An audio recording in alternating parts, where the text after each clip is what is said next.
જાડી કેવું હોય તો કાપી દે, ના હોય તો એનો કંઈ વાંધો નહીં. હવે એને ઝીણા ઝીણા કટિંગ થાય છે. બેન સેજ ઉપર રાખીને કટિંગ કરો તો દેખાય. જો દેખાય છે. પાન વાળી દીધું છે, પછી ધીરે ધીરે એના નાના નાના ટુકડાનું કટિંગ થાય છે.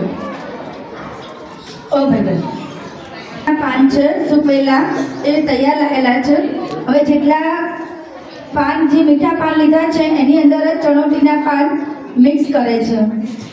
આપણે સ્કૂલમાં ચણોટી છે ને, એ જ ચણોટીના પાન સૂકવેલા છે. હવે શાળામાંથી કોઈ ચણોટીના પાન લેવાના નથી, પણ વાગવાના છે. જો હવે આ શું નાખે છે? જો હવે તૂટી તૂટી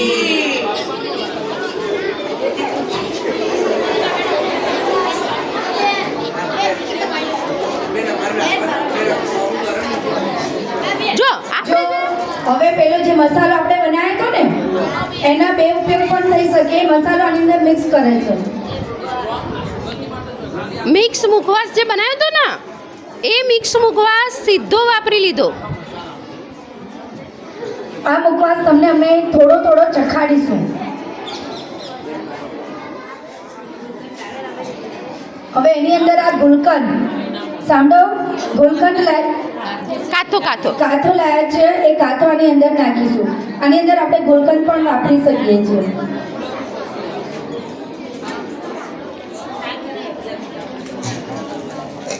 પછી આ ગુલાબની પત્તી અને સાકર એ નખાય આમાં. લવલી નાખી દીધું. આની અંદર આપણે ગુલાબની પત્તીઓ અને સાકર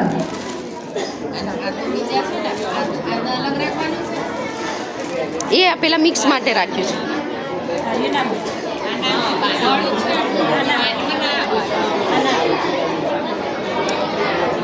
કયા મસાલામાં કયું ના આવે એ પણ જાણવું મહત્વનું છે. છોકરીઓ ખાસ આનો ગૃહ ઉદ્યોગ કરાય, આપણે કરીશું. તમે લઈ જશો? જો હવે મિક્સ કરે છે. આપણે બનાવી દઈશું. જો આ છે ને એ વરિયાળીની ગોળીઓ છે, આ બંને. એટલે એમાં આપણે આ નાખતા નથી. એનો મુખવાસ લચકા જેવું બને એટલે આમ નાખીને થોડી આમ મેશ કરો ને.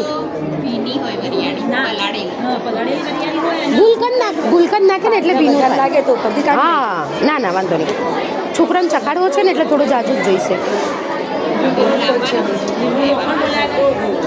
હા ચાલે. બધી હા બધી દાણાદાર ચાખવો છે બધાય પાનનો મુખવાસ. સારું ચલો હમણાં ચખાડીએ હો.